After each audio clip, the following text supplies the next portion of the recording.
Are you? Fine. तो आज हम जानेंगे सरफेस इंटीग्रल के बारे में। सरफेस इंटीग्रल पहले देखते हैं स्केलर फंक्शन को किस तरह किसी सरफेस पे इंटीग्रेट करते हैं। सरफेस इंटीग्रल जैसा नाम से ही है, किसी सरफेस के अलाउंग कितना कोई फंक्शन का वैल्यू है। जैसे वेक्टर फील्ड है तो कितना सरफेस के अलाउंग कितना वेक्टर है। यदि स्केलर फंक्शन है तो सरफेस के अलाउंग कितना स्केलर फंक्शन का मान होता है।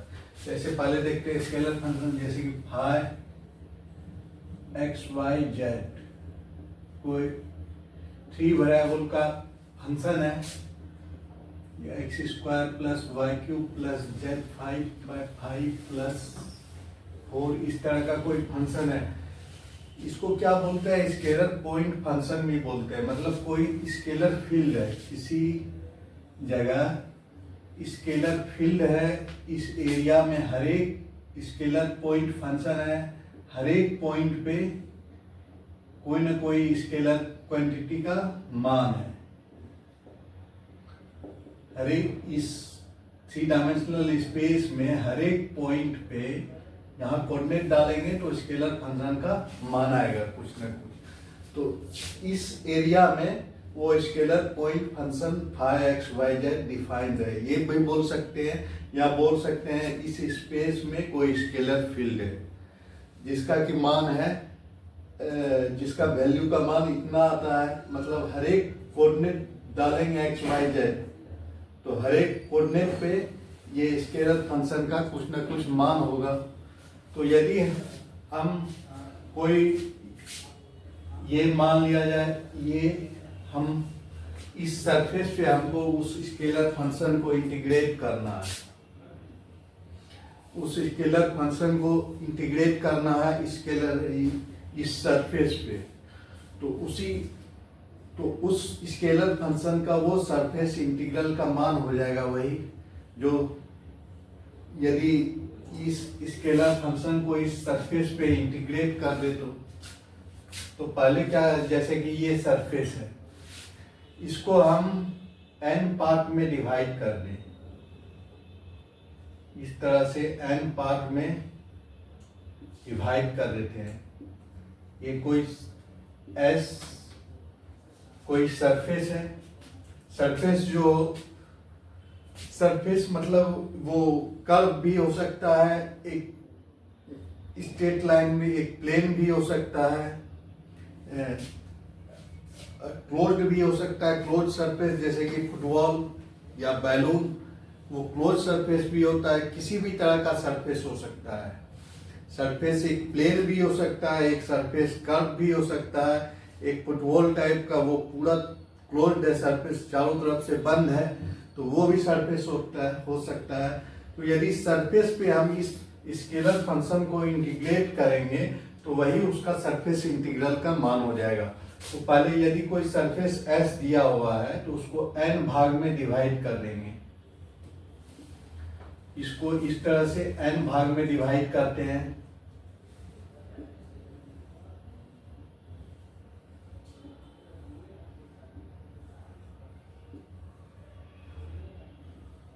n पार्ट में डिवाइड कर देंगे तो इसका पहला पार्ट जैसे S1, S2, S3 इस तरह से, S4 इस तरह से, Sn इस तरह से n पार्ट में डिवाइड कर देते हैं। तो ये जो n पार्ट में डिवाइड कर दिए, अब हर एक यहाँ पे जो है P1 पॉइंट है और यहाँ पे P2 पॉइंट है, यहाँ पे मान लिया जाए P3 पॉइंट है। इस तरह से यहाँ पे मान लिया यहाँ पे Pn पॉइंट होगा। इस पार्ट में जो डिवाइड किए हुए हैं, S1 पार्ट में P1 पॉइंट है, S2 पार्ट में P2 पॉइंट है, S3 पार्ट में P3 पॉइंट है। इस तरह से Sn पार्ट में Pn पॉइंट है, तो Pi पार्ट में, Si पार्ट में Pi पॉइंट है। कॉरस्पॉन्डिंग एसआई पाथ में पीआई पॉइंट है। तो सरफेस इंटीग्रल का मान जो होता है, सरफेस इंटीग्रल बराबर होता है समेशन ऑफ, जहां की ये P1 का मान हो जाएगा 5 P1, मतलब ये x1 y1 z1 पॉइंट डालेंगे यहाँ पे, तो यहाँ पे P1 पॉइंट का स्केलर फंक्शन का मान निकलेगा।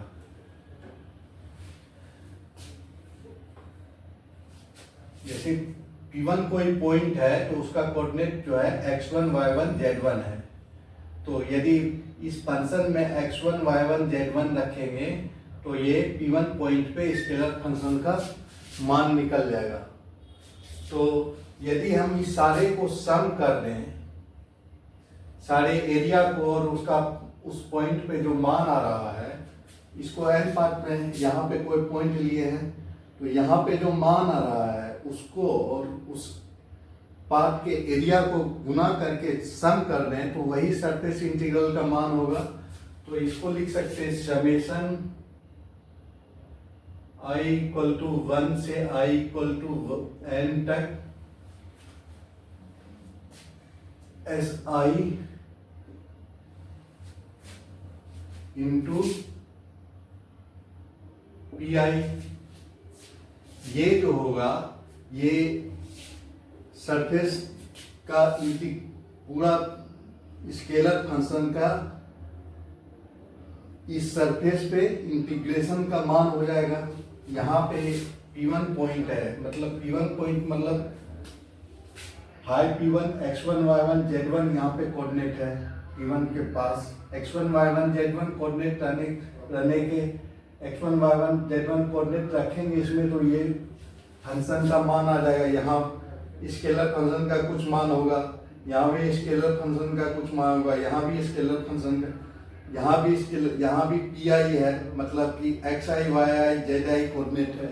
यहाँ पे X I Y I Z I रखेंगे तो यहाँ पे भी स्केलर फंक्शन का कुछ मान होगा। तो सारा स्केलर फंक्शन के मान को यहाँ के एरिया से गुना करेंगे, यहाँ पे जो स्केलर फंक्शन का मान है, यहाँ पे जो स्केलर फंक्शन का मान है, यहाँ के एरिया से गुना, इस तरह से इसको सम कर देंगे तो ये जो है पूरा सरफेस पे उस स्केलर फंक्शन का मान हो जाएगा। ये पूरा सरफेस पे क्या स्केलर फंक्शन है, कितना स्केलर फंक्शन है, तो उसका मान हो जाएगा। तो इस तरह से यदि हम ये n को इंफिनिटी कर दें, यदि limit n tends to infinite, limit n tends to infinite, यदि n को इनफाइनाइट कर दे तो ये सारा ये जो छोटा ये जो एरिया है वो बहुत सारा पॉइंट में बदल जाएगा, इस इन्फिनिटेसिमल पॉइंट में बदल जाएगा। तो उस पॉइंट पे उस स्केलर फंक्शन का जो मान होगा, उस हर एक पॉइंट पे स्केलर फंक्शन का कुछ ना कुछ मान होगा, तो उसको जब सम कर देते हैं तो वही सरफेस इंटीग्रल का मान होता है। तो सरफेस इंटीग्रल इक्वल टू होता है surface integral of scalar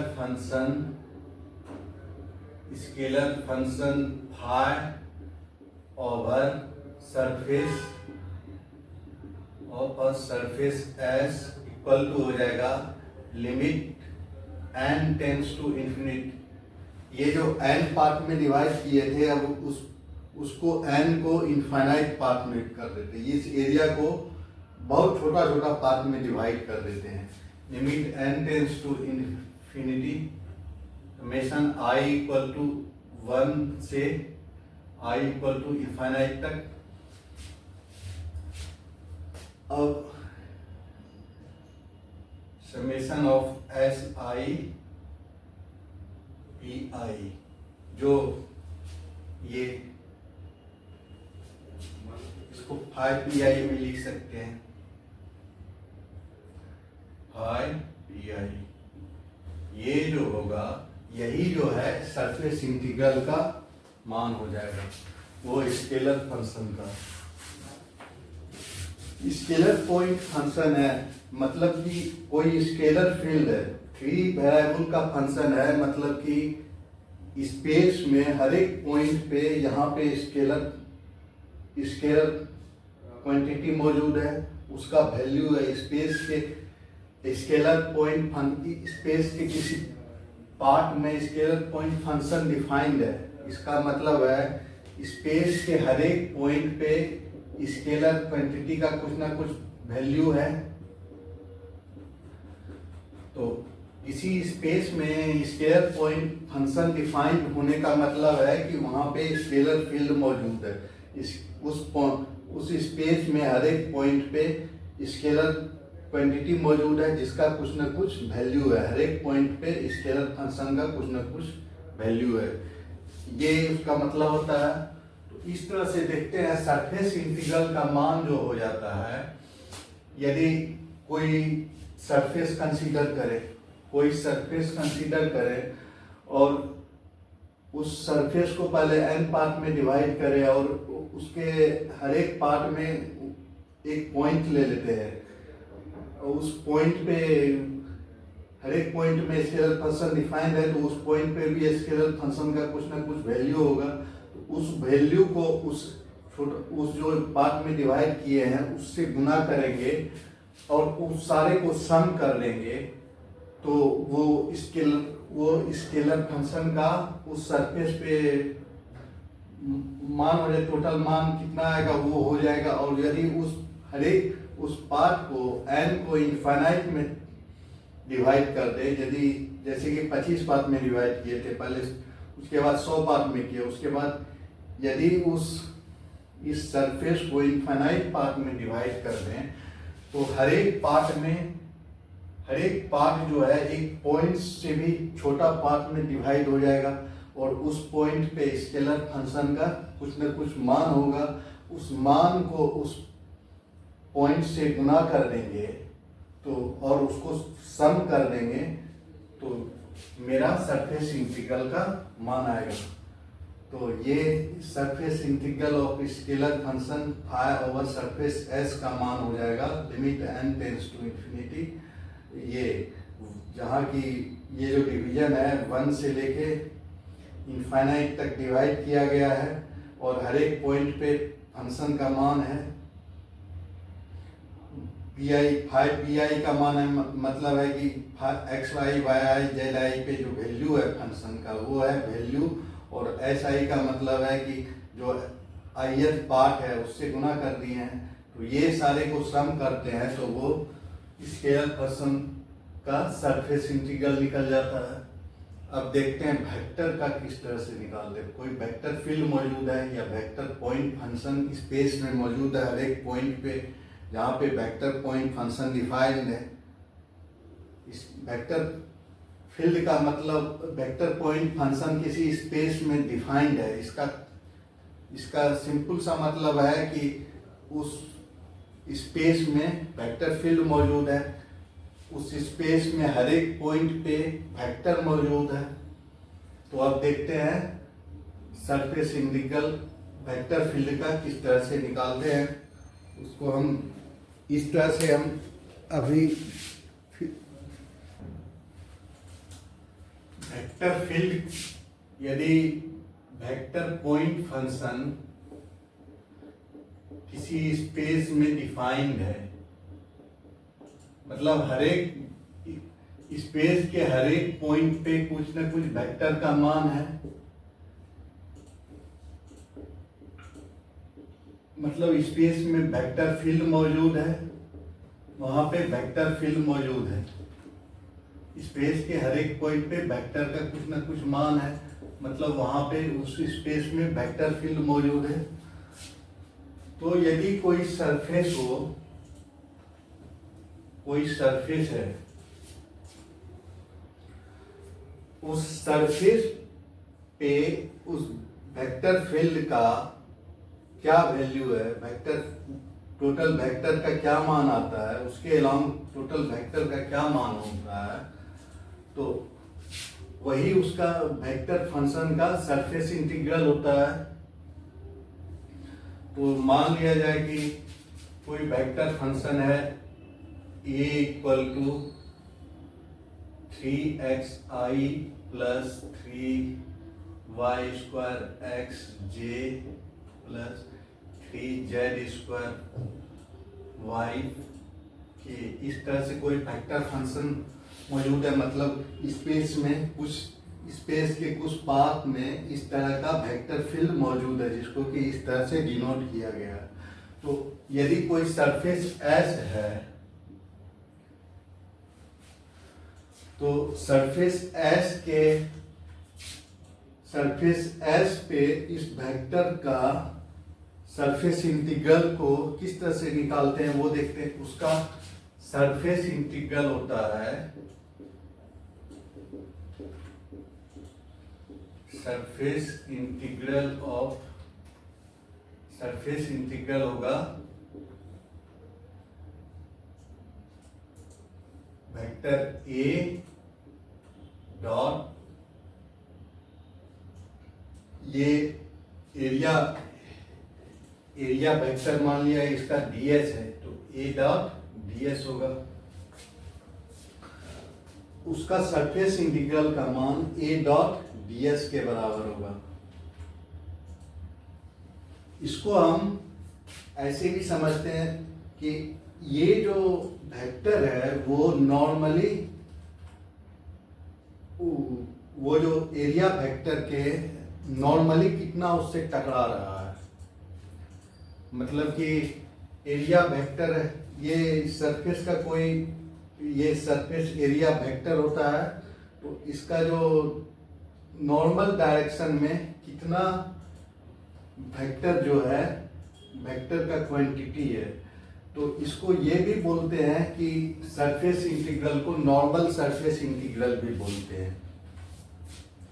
surface integral को नॉर्मल सरफेस मतलब कि इस सरफेस एरिया से नॉर्मली सरफेस एरिया के नॉर्मल के डायरेक्शन में कितना ये वेक्टर है, ये वेक्टर टकरा रहा है कितना वेक्टर। तो सरफेस इंटीग्रल को a डॉट ds कहते हैं। इसको हम लिख सकते हैं और s इंटीग्रेट कर दिए हैं s सरफेस पे इसको इंटीग्रेट कर दिए हैं। यहाँ की ds जो है एरिया वेक्टर है तो इसको हम डबल इंटीग्रल से भी लिखते हैं। Double integral s a dot ds ये लिख सकते हैं या इसको ये भी लिख सकते हैं डबल इंटीग्रल a डॉट। अब ds जो है इसका नॉर्मल कॉम्पोनेंट, ds एक वेक्टर क्वांटिटी है तो इसका ये हो जाएगा यूनिट नॉर्मल का मान n है तो ये यूनिट नॉर्मल और ये हो जाएगा ds। ये एरिया है, ये इन्फिनिटेसिमल एरिया हो गया, एरिया एलिमेंट और उसका n ds का मान जो होगा ds वेक्टर का मान जो होगा, यहाँ की ds जो है इन्फिनिटेसिमल, इस s सरफेस में ds जो है इन्फिनिटेसिमल एरिया एलिमेंट है।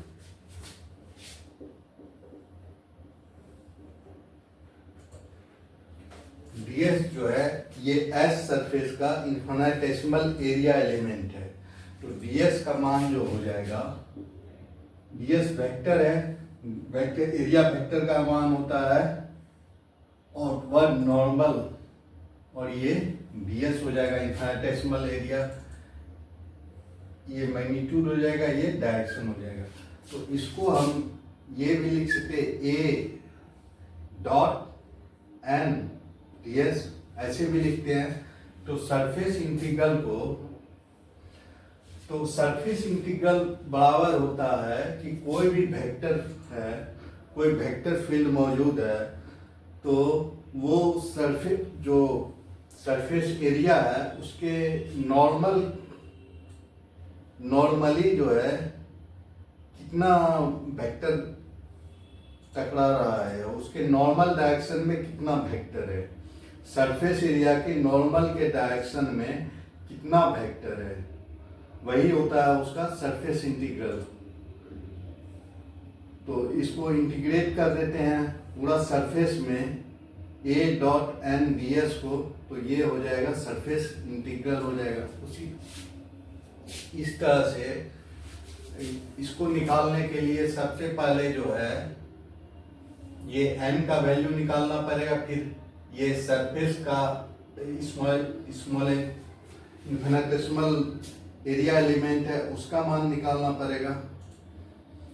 इस तरह से यदि कोई सरफेस दिया हुआ है,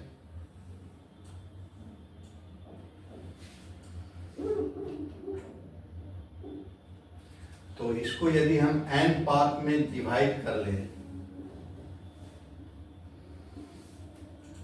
n पार्ट में डिवाइड कर दें,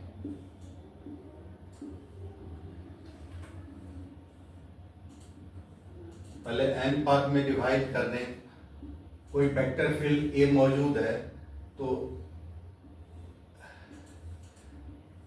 हर एक पार्ट में, जैसे कि ये SI पार्ट है, ये S1 है,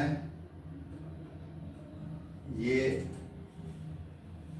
S2 S3 इस तरह से पार्ट है, S4 SN पार्ट है, और इसके इस हर एक पार्ट के ये एक डायरेक्शन होगा एरिया का, नॉर्मल आउटवर्ड, तो उससे यदि हम डॉट करेंगे, उससे उस वेक्टर, यहाँ पे कोई वेक्टर होगा, AI वेक्टर होगा, AI वेक्टर होगा,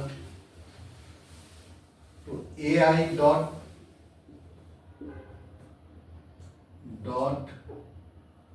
A मतलब ith पार्ट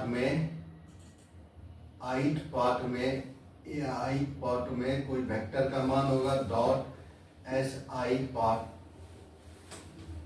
SI यहाँ पे कोई पॉइंट है, इसको यदि हम सम कर रहे हैं AI डॉट SI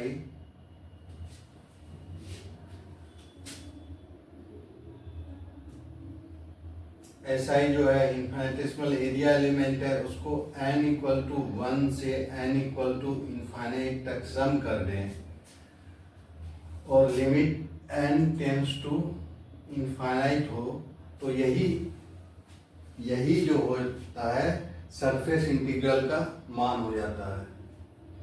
तो सरफेस इंटीग्रल का मान हो जाएगा AI, ये वेक्टर का जो मान है यहाँ पे इस पॉइंट में, जब इसको ये पूरा सरफेस को इन्फाइनाइट में n equal to n tends to infinity infinite part में डिवाइड कर देंगे, तो यहाँ पे SI पार्ट है, ये इन्फिनिटेसिमल SI पार्ट है, वहाँ पे जो वेक्टर का मान है AI, उसके साथ डॉट करेंगे और सारा को सम कर लेंगे, तो यही हो जाता है सरफेस इंटीग्रल, वेक्टर फील्ड के सरफेस इंटीग्रल का मान हो जाएगा ये पूरा सरफेस पे। तो ये उसी का मान, यही वैल्यू है, ये समेशन जो है हट गया, तो यह इंटीग्रेशन हो गया A dot ds over surface S। तो इस तरह से सरफेस इंटीग्रल का मान ये हो जाता है।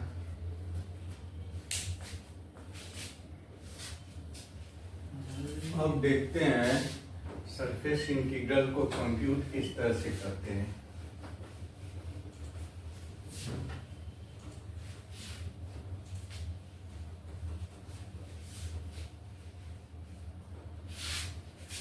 तो computation of surface integral,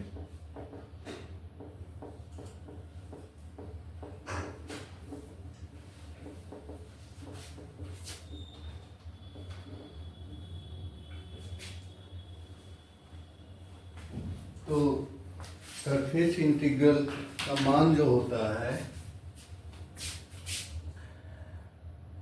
surface integral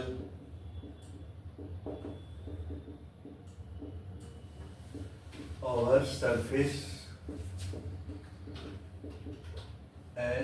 कोई सरफेस है, इसमें smallest infinitesimal area element ds है, तो इसका मान जो होता है डबल इंटीग्रल या ये integral of over surface s, ये यदि कोई फंक्शन है phi equal to X cube I plus Y square by 4 Z plus 3 Z के, इस तरह का कोई फंक्शन है, तो इसका surface integral over surface S हो जाएगा फाई, इसको ए लिखते हैं ए वेक्टर, तो ये हो जाएगा ए डॉट ds के, तो इसका मान होगा double integral over surface S A dot ds area vector है, तो इसको लिख सकते हैं एरिया वेक्टर का unit normal direction N cap ds लिख सकते हैं। तो सरफेस इंटीग्रल में तो ए दिया हुआ रहता है, ये यूनिट नॉर्मल कंप्यूट करना पड़ेगा, और ये ds जो सरफेस का इन्फिनिटेसिमल एरिया एलिमेंट है, ये दोनों हमको कंप्यूट करना पड़ेगा, तब ये सरफेस इंटीग्रल का मान निकलेगा। तो इसको n और ds को कंप्यूट करने के लिए पहले तो सरफेस जो हो सकता है, सिंपल सरफेस कंसीडर करते हैं, जैसे कि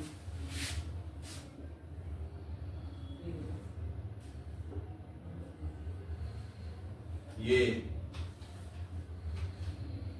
y है, ये z है, ये x है, ये z है, ये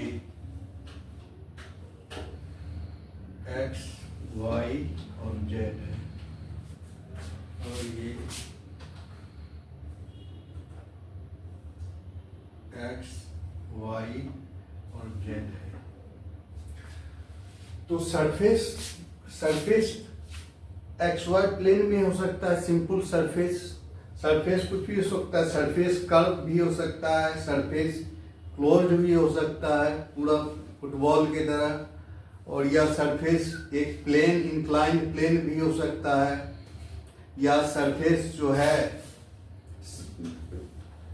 एक कर्व में इस तरह से घुमा हुआ हो सकता है। तो इस तरह से किसी भी तरह का सरफेस हो सकता है। तो उस सब सरफेस में सबसे जो सिंपल सरफेस होगा वो या तो एक्स वाई प्लेन में, जैसे कि एक्स वाई प्लेन में है सरफेस, या वाई जेड प्लेन में है कोई सरफेस, वाई जेड प्लेन में है कोई सरफेस, वो एक्स वाई प्लेन में कोई सरफेस है, या एक्स जेड प्लेन में कोई सरफेस है। तो इस तरह से जो हमको इंटीग्रेशन निकालना होता है वो हम x के रिस्पेक्ट में निकाल सकते हैं, या y के रिस्पेक्ट में निकाल सकते हैं, या सिंपली z के रिस्पेक्ट में निकाल सकते हैं। तो ये जो एरिया एलिमेंट है उसको हमको dx और dy में रखना पड़ेगा, या dx dz में रखना पड़ेगा, या dy dz में सारा एरिया एलिमेंट को कन्वर्ट करना पड़ेगा। तो सब यदि एरिया एलिमेंट यदि एक्स वाई प्लेन के पैरेलल है तब तो बहुत आसान है, dx dy एरिया एलिमेंट ले लेंगे। यदि yz प्लेन के yz और yz प्लेन के पैरेलल है तो dy dz ले लेंगे। यदि xz प्लेन के पैरेलल है कोई एरिया एलिमेंट तो dx dz ले लेंगे। जैसे कि कोई सिंपल सा क्यूब है तो उसमें आसान है कि हम एरिया एलिमेंट आराम से एक्स वाई जेड प्लेन के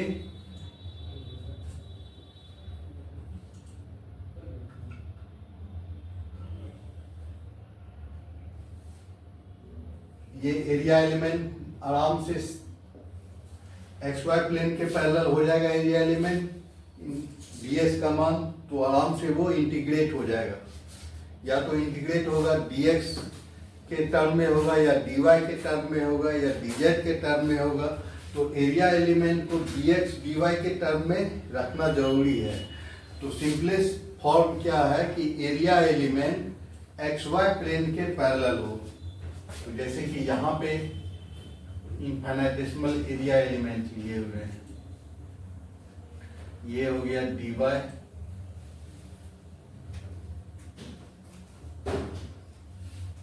ये छोटा सा एरिया dy, ये dy और dx। ये area element X Y plane के पैरेलल है, तो dx dy एरिया ds का मान हो जाएगा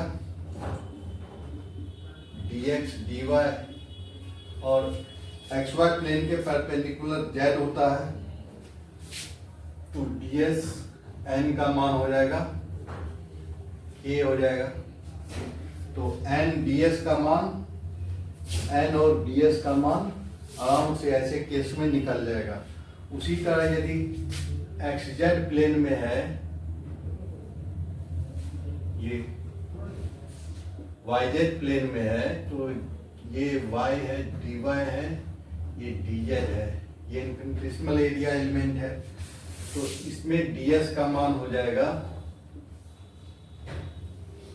इनफिनिटेसिमल एरिया एलिमेंट का मान हो जाएगा, ds का मान यहाँ पे हो जाएगा dx dy, और ये z के डायरेक्शन में ds dy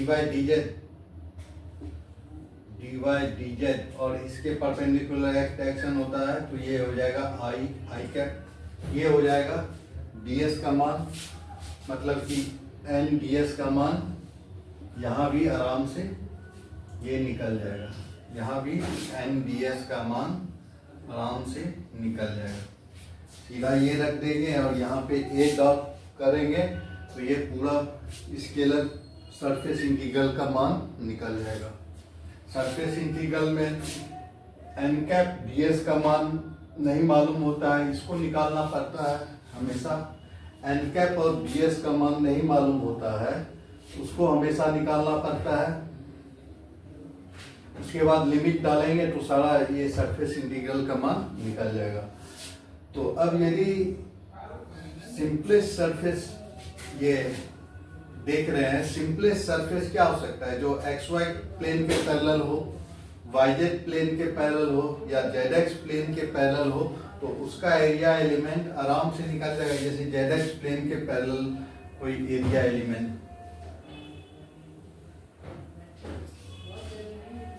कोई सरफेस है इस तरह से, तो उसका एरिया एलिमेंट आराम से निकल जाएगा। ये सरफेस है कोई इस प्लेन में, तो उसका एरिया एलिमेंट इस तरह से निकल जाएगा। यहाँ पे भी कोई सरफेस है इस तरह से, तो इसका एरिया एलिमेंट जो हो जाएगा ये dx, और ये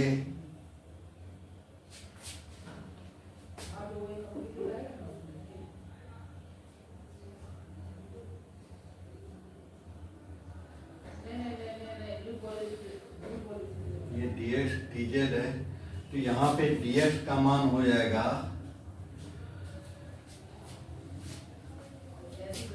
dx का मान हो जाएगा dx dz, और इसके परपेंडिकुलर जो होता है नॉर्मल, परपेंडिकुलर नॉर्मल होता है j का डायरेक्शन, तो ds का ये मान हो जाएगा। तो n ds का मान यहाँ भी निकल गया, dx dz और j। इस तरह से इसको आराम से इंटीग्रेट कर लेंगे तो मेरा सरफेस इंटीग्रल का मान निकल जाएगा। a डॉट n ds का मान मालूम नहीं रहता है, हमेशा n नॉर्मल सरफेस के नॉर्मल वेक्टर का, सरफेस के यूनिट नॉर्मल में कौन सा वेक्टर है उसका मान निकालना पड़ता है, और स्मॉल इनफिनिटेसिमल एरिया एलिमेंट का मान निकालना पड़ता है। n कैप ds का मान हमेशा फाइंड आउट करना पड़ता है। तो यहाँ भी n कैप ds का मान dx dz ये हो जाएगा यदि सरफेस जो है xz प्लेन के पैरेलल हो तब। इसी तरह यदि xy प्लेन के पैरेलल कोई सरफेस हो, यदि xy प्लेन के पैरेलल कोई सरफेस है, इस तरह से कोई सरफेस है xy प्लेन, तो भी आराम से निकल जाएगा। dy dz के प्लेन के पैरेलल है कोई सरफेस, इस तरह से कोई सरफेस हो dy dz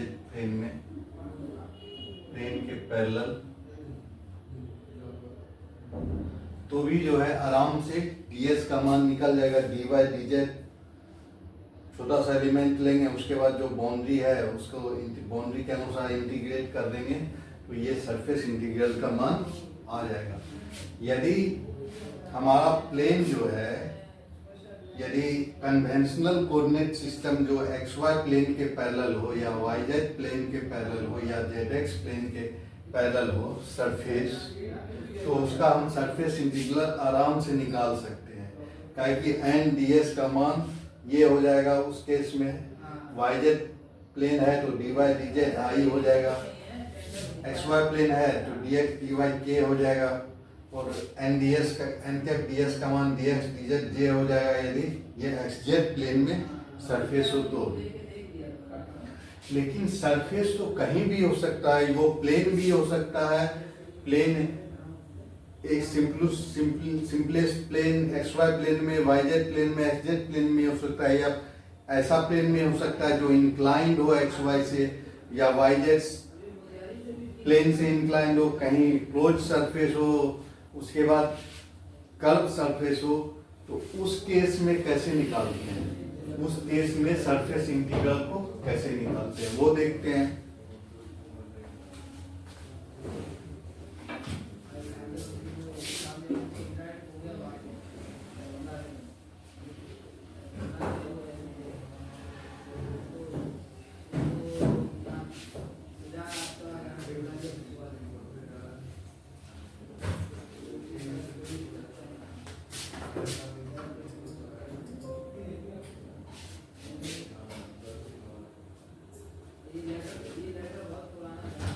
यदि सरफेस जो है मेरा कन्वेंशनल प्लेन में नहीं हो, जैसे कि ये xy है, ये yz है, ये zx है, ये इंक्लाइंड कोई सरफेस हो, कोई सरफेस इस तरह से इंक्लाइंड हो, ना वो xy प्लेन में है, ना yz में है, ना zx में है, कोई इंक्लाइंड प्लेन कोई इंक्लाइंड हो, इस तरह से कोई सरफेस हो, तो उसका किस तरह से हम ये सरफेस इंटीग्रल निकालेंगे। सरफेस इंटीग्रल निकालने के लिए हमको ये इन्फिनिटेसिमल एरिया एलिमेंट ds लेना पड़ता है। तो उस केस में ds का मान जो है dx dy तो होगा नहीं, तो उसको इंटीग्रेट करना मुश्किल हो जाएगा। वो समथिंग कुछ अलग ही dx dy के अलावा यदि इंक्लाइंड प्लेन है, प्लेन जो है इंक्लाइंड है, xy प्लेन में नहीं है, इस तरह से कोई प्लेन है, वो xy प्लेन से इंक्लाइंड है, या इस तरह से कोई प्लेन है, इस तरह का कोई प्लेन है, ऐसे कोई प्लेन है, तो इस प्लेन तो कन्वेंशनल पे dx dy में तो या dy dz या dz dx तो ds के बदले लिख नहीं सकते हैं। तो उसको हमको क्या करना पड़ता है, उसको प्रोजेक्ट करना पड़ता है कोई उस इन्फिनिटेसिमल एरिया एलिमेंट को। जैसे इंक्लाइन कोई प्लेन है, इंक्लाइन सरफेस है, सरफेस जो है कन्वेंशनल प्लेन में नहीं है, xy yz और zx में नहीं है, तो उसको जो है प्रोजेक्ट करते हैं, वो सरफेस को इसमें कन्वेंशनल प्लेन में प्रोजेक्ट कर देते हैं और उसके बाद इंटीग्रेशन करते हैं। तो ये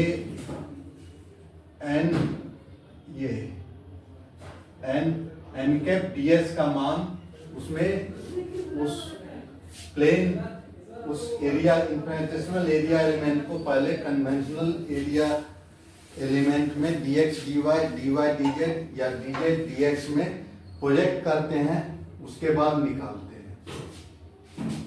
और यदि कोई ये फंक्शन है तो n कैप का भी मान निकालना पड़ेगा।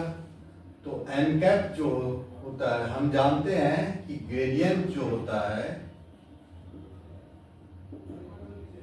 Gradient of a function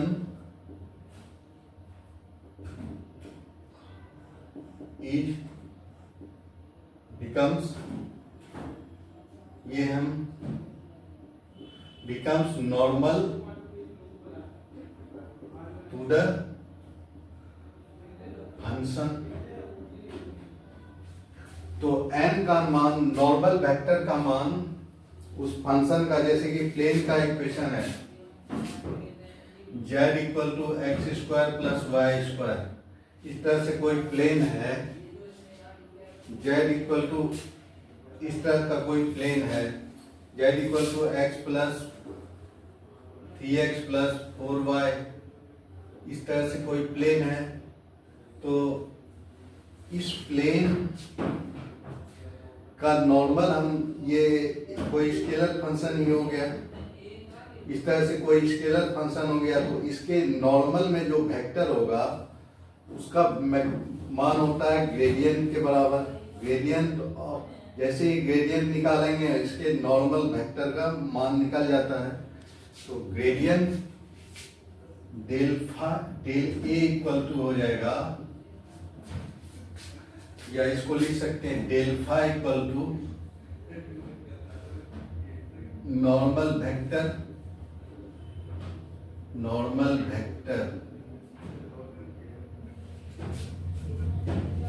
to the function phi. तो ये ग्रेड फाई का मान हो जाएगा। अब यूनिट नॉर्मल, ये यूनिट नॉर्मल है, तो यूनिट नॉर्मल का मान हो जाएगा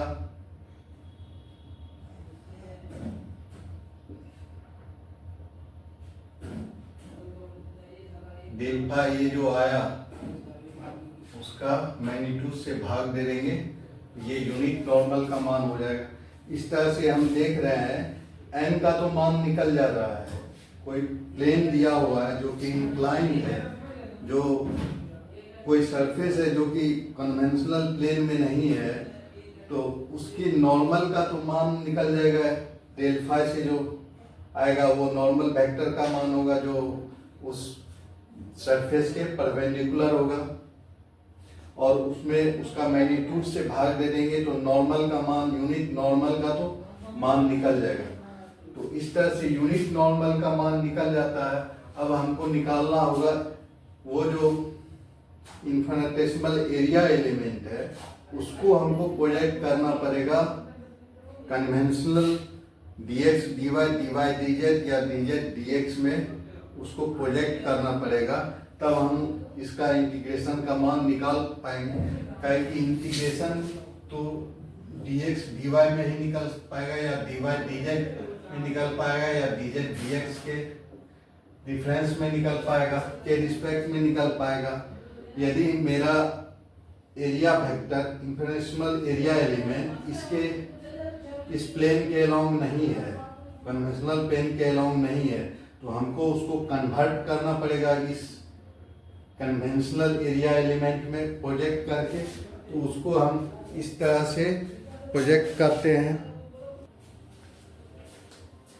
तो हम क्या देख रहे हैं कि ये कोई सरफेस है, मान लिया जाए ऐसे कोई सरफेस है जिसका कि नॉर्मल ये है, और ये सरफेस जो है फाई इक्वल टू है एक्स वाई जेड का फंक्शन है।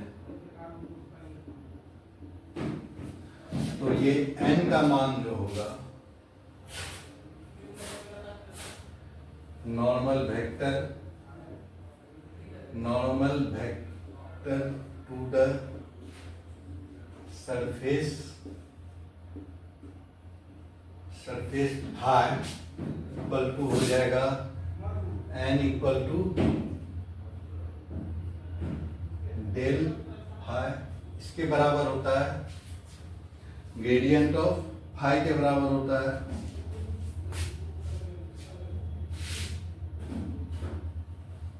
अब ये यूनिट नॉर्मल वेक्टर, इसका n का मान निकालना पड़ता है। यदि हमको इस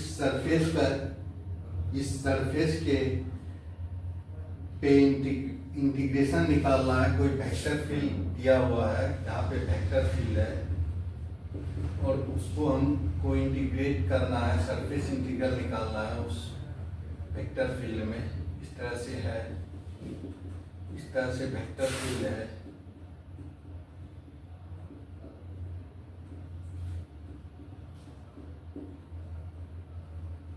ये वेक्टर फील्ड है, इसमें सरफेस इंटीग्रल निकालना है एस सरफेस एस पे। ये सरफेस एस है, तो इसके लिए हमको n का मान निकालना पड़ेगा और ds का मान निकालना पड़ेगा। तो n का मान तो यहाँ पे आराम से निकल जाएगा। यदि surface phi x Y z में कोई दिया हुआ है, Z equal to 3x plus 4y, इस तरह से कोई सरफेस दिया हुआ है जो कॉन्वेंशनल सरफेस नहीं है एक्स वाई प्लेन में या वाई, वो एक्स वाई प्लेन से इंक्लाइंड हो सकता है या ऐसे हो सकता है, कैसा भी सरफेस हो सकता है।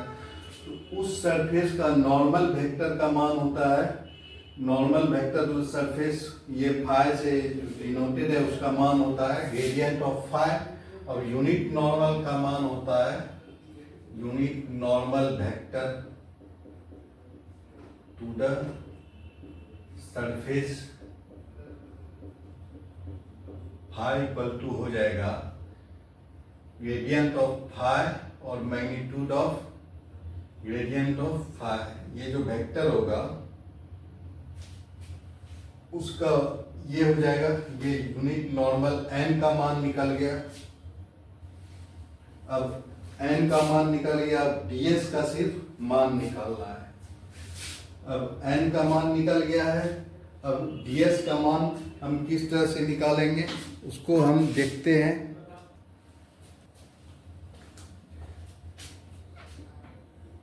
ये जो है एक प्लेन में है, ये इंक्लाइंड है।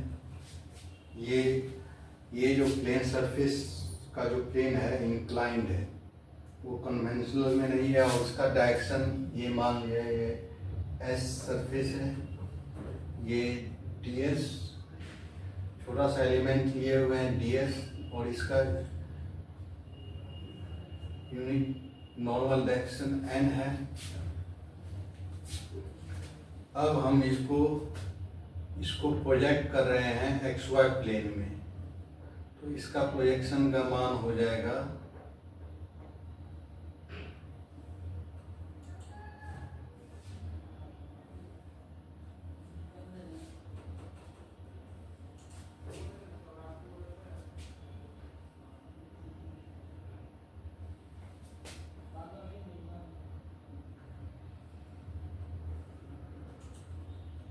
ये प्रोजेक्शन का मान होगा, ये प्रोजेक्ट करेंगे तो ये हो जाएगा ये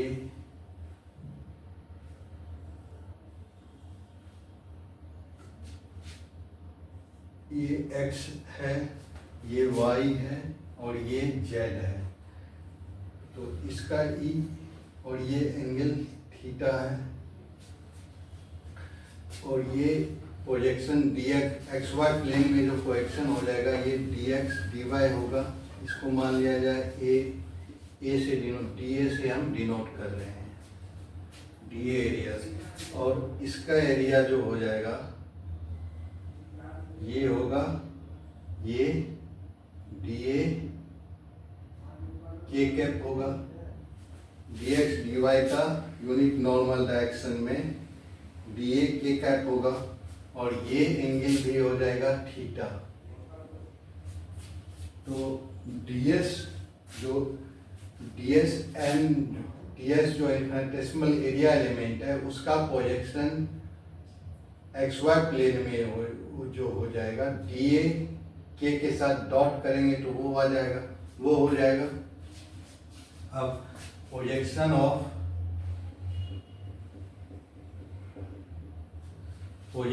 ऑफ एरिया एलिमेंट, अब लिख सकते हैं इसको projection of ds N in the, ये के जो है da का डायरेक्शन है, unit normal to the dx dy surface equal to, ये के वेक्टर है, के क्या है, तो projection of ds in the direction of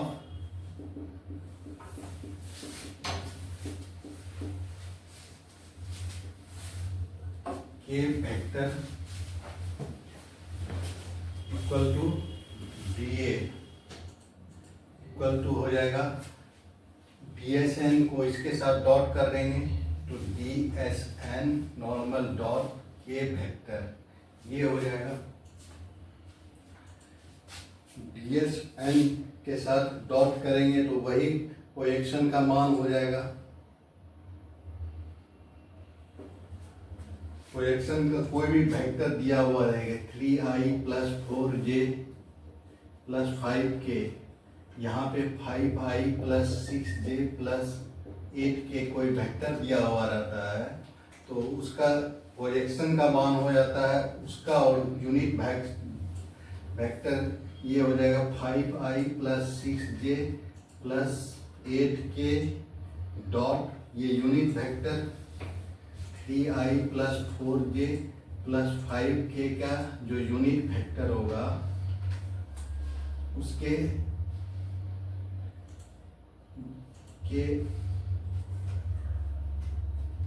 उसके बराबर हो जाता है, उसके साथ यूनिट वेक्टर को डॉट करते हैं तो उसका प्रोजेक्शन का मान आता है।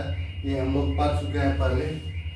कोई भी वेक्टर का किसी वेक्टर के डायरेक्शन में प्रोजेक्शन को इस तरह से निकालते हैं, जैसे कि कोई वेक्टर है,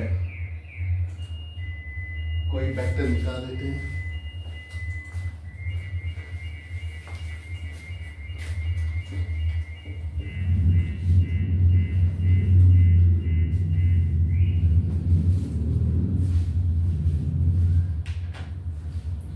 कोई वेक्टर है f, कोई वेक्टर है इस डायरेक्शन में, कोई a वेक्टर है, यहाँ थीटा एंगल बन रहा है तो इसका प्रोजेक्शन जो हो जाएगा f cos थीटा होगा इस डायरेक्शन में। इसको लिख सकते हैं f dot unit vector a लिख सकते हैं। तो दो वेक्टर का इसका मान ये क्या हो जाएगा, f cos थीटा ये होगा, f और ये cos थीटा और यूनिट वेक्टर है चूंकि, तो इसका मैग्नीट्यूड 1 ही के बराबर होगा। तो इसका मान जो हो जाएगा f डॉट a का मान f cos थीटा का मान, मतलब किसी वेक्टर को किसी वेक्टर पे प्रोजेक्ट करते हैं तो उसका यूनिट वेक्टर के साथ डॉट कर देते हैं। तो इसी तरह ये वेक्टर को इस वेक्टर के डायरेक्शन में प्रोजेक्ट कर रहे हैं, इस एरिया को प्रोजेक्ट कर रहे हैं इस डायरेक्शन में, dx dy के प्लेन में प्रोजेक्ट कर रहे हैं। इस सिंपली क्या करते हैं, यदि कोई एरिया कन्वेंशनल प्लेन में नहीं हो तो उस एरिया को जो है प्रोजेक्ट कर देते हैं कन्वेंशनल एरिया के प्लेन में। तो यहाँ पे जो है एरिया ds एलिमेंट जो है, इसका इनफिनिटेसिमल एलिमेंट कन्वेंशनल प्लेन में नहीं है तो इसका यूनिट नॉर्मल जो है वो के डायरेक्शन में नहीं होगा, तो उसको इस unit area infinitesimal area element को प्रोजेक्ट कर रहे हैं dx और dy के डायरेक्शन में, मतलब dA के डायरेक्शन में। तो projection of dsn in the direction of, ये dA का है डायरेक्शन, तो dA के डायरेक्शन में जब प्रोजेक्ट कर रहे हैं तो वो वेक्टर का ये इसके साथ डॉट करना पड़ेगा, तो वो डॉट कर दिए हैं। तो यहाँ से dA बराबर हो गया dsn डॉट k, तो ds बराबर हो गया dA बटा n cap dot k cap. तो हम क्या देख रहे हैं, जो यहाँ पे हमको n का मान यहाँ से निकल रहा है और ds का मान यहाँ से निकल रहा है। ये एरिया को प्रोजेक्ट करने के बाद जो इन्फिनिटेसिमल एरिया एलिमेंट था उसको हम प्रोजेक्ट किए कन्वेंशनल एरिया में, प्रोजेक्ट कर दिए। Conventional area dx dy dy dz dz dx होता है, उसमें हम प्रोजेक्ट कर सकते हैं। तो कन्वेंशनल एरिया में प्रोजेक्ट करेंगे तो उसका मान ds का मान निकल जाता है। जब कन्वेंशनल एरिया में आ गया तो इंटीग्रेशन का मान निकल जाएगा, ताकि इंटीग्रेशन dx dy dz के टर्म में निकल जाएगा। हमेशा dx dy इंटीग्रेशन इसी के टर्म में निकल सकता है। तो जो भी एरिया एलिमेंट है, यहाँ पे ds एरिया एलिमेंट था, उसको dx dy एरिया एलिमेंट में कन्वर्ट करना पड़ता है, या इसको हम dy dz में कन्वर्ट कर सकते हैं, उसके बाद इंटीग्रेट कर सकते हैं, या dz dx में भी कन्वर्ट कर सकते हैं, उसके बाद इंटीग्रेट कर सकते हैं। तो projection of dsn in direction of k हो जाएगा, k हो गया dsn डॉट k, डॉट करके यूनिट डायरेक्शन के यूनिट वेक्टर के साथ डॉट करते हैं तो उसका प्रोजेक्शन निकल जाता है। तो ये dA का मान निकल गया, जिस तरह से वहाँ cos थीटा प्रोजेक्शन का मान निकलता है इस तरह से। तो प्रोजेक्शन इस तरह से निकल जाता है, projection equal to f cos theta. तो यहाँ पे भी प्रोजेक्शन निकल गया। यहाँ जो इसको प्रोजेक्ट करेंगे तो xy प्लेन में, तो ये dA वेक्टर मिलेगा, dA एरिया एलिमेंट मिलेगा, ds एरिया एलिमेंट को xy प्लेन में प्रोजेक्ट किया तो dA एरिया एलिमेंट मिला, वो dA का मान हो गया। और उसका मान जो है ये दोनों वेक्टर का डॉट करने से आ गया dsn डॉट k। ये थीटा एंगल बना रहा है तो ये भी थीटा एंगल बनाएगा। तो ये ds बराबर dA तो ds बराबर dA का मान है dx dy n cap dot k cap, ये हो गया। अब यदि हम yz प्लेन कंसीडर करेंगे, यदि इसको हम xy में नहीं प्रोजेक्ट करके yz में प्रोजेक्ट करेंगे तो इसका मान हो जाएगा ds equal to dy dz और n डॉट dy dz के नॉर्मल वेक्टर का, नॉर्मल यूनिट वेक्टर का मान i होता है तो n डॉट i हो जाएगा। उसी तरह ds इक्वल टू यदि xz प्लेन में प्रोजेक्ट करेंगे ds area element infinitesimal area element को, ये dx dz ये n डॉट xz प्लेन है तो ये हो जाएगा j, n डॉट j हो जाएगा। इस तरह से हमको सरफेस इंटीग्रल निकालने के लिए a डॉट ds करना पड़ता है। वेक्टर सरफेस जो वेक्टर फील्ड है वहाँ पे जो वेक्टर है उसको वहाँ पे जो इन्फिनिटेसिमल एरिया एलिमेंट है उससे डॉट करते हैं, उसके बाद उसको समेशन कर देते हैं पूरा सरफेस में, तो सरफेस इंटीग्रल का मान निकल जाता है।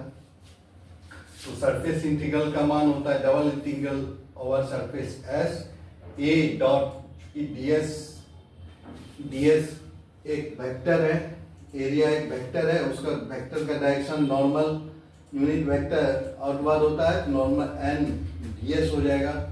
तो इस तरह से a डॉट ds करके सरफेस का इंटीग्रल का मान निकालते हैं।